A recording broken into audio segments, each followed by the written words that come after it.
Hi guys, just wanted to make a real quick video.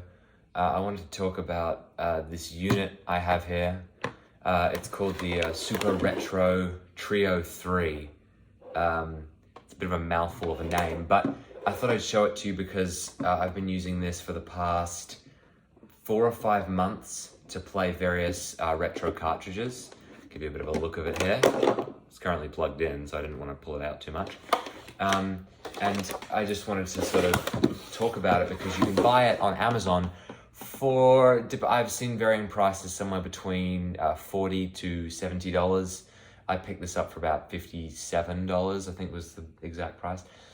What I love about it is that it can play so many cartridges. Let me show you. On the top of this console, there are actually 3 ports.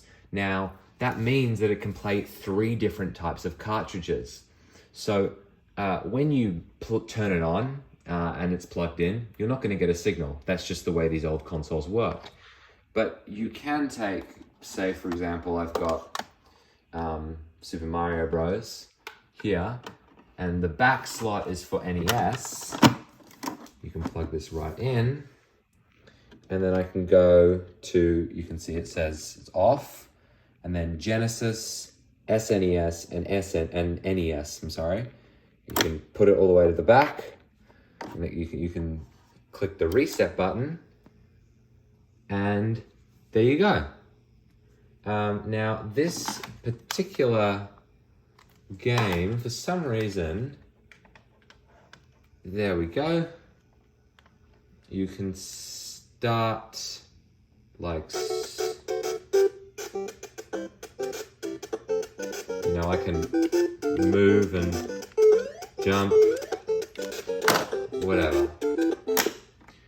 You get the idea. You've all seen Mario before, but you can do all these things with it and the cartridge just stays here. You can leave it in if you wish, but keep in mind, because this is a moderately cheap system, when you switch between consoles, it does do the equivalent of turning it off, so you can't exactly save it. Now, I've got quite a few Sega Genesis games down here. I love the Sega Genesis, it's one of my favorite consoles. So let's say one day I'm like, oh, I want to play some, I don't know, Pitfall or something. So all I have to do is take this and do a similar thing. Now, the great thing about this console, not only is it cheap, but you can also play multiple games, right? And you can have something like this.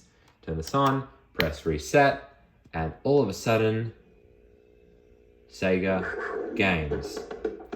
I'll turn that off. You can look up gameplay videos of that. I'm sure a lot of you already know what Pitfall is.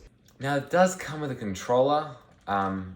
It's pretty cheap, but I mean, that's to be expected. Also, a lot of the old controllers from back in the day were pretty cheap as well, so it's not a huge deal. However, I have a spare Sega controller here, Genesis controller, so I can play with someone, but I also do have a limited edition blue controller, and I love this very much. Now, it's really great because it does come with these default controllers, which means you can play whatever games. You just find a cartridge from wherever and you just stick it in the console. To be honest, to play all of the games to their full capability, you really do need controllers that are proprietary to each system you're using. The front of this console is very interesting. You've got SNES ports, you've got Genesis ports, and you've got NES ports. This you can change between NTSC and PAL if you wish, which is actually pretty cool and very useful.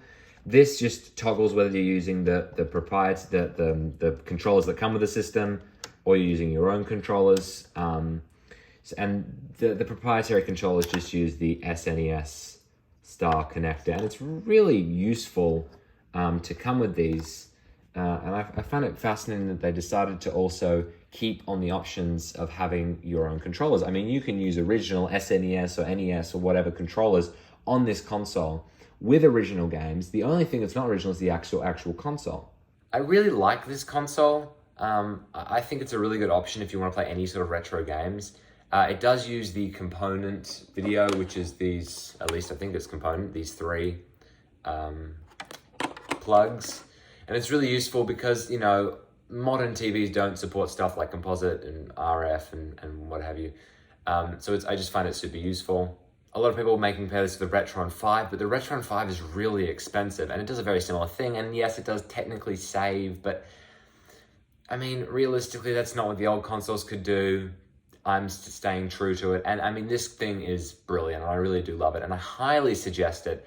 And I have checked, there are no copyright claims you can make. They can't claim the ability to read cartridges like this. So it's fantastic. Anyone who wants to play retro games, I highly recommend. The only thing I would say that didn't work properly was the HDMI port. This does come with HDMI. I don't know if it was just my model or something, but it didn't support it.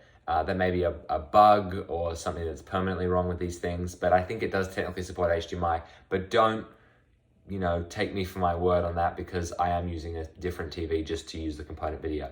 So, at the end of the day, it's up to you. I totally get why people would want to use the original consoles, but I think this is a much better alternative if you've got limited space, limited time, etc., etc. That's all for now. I'll see you all next time.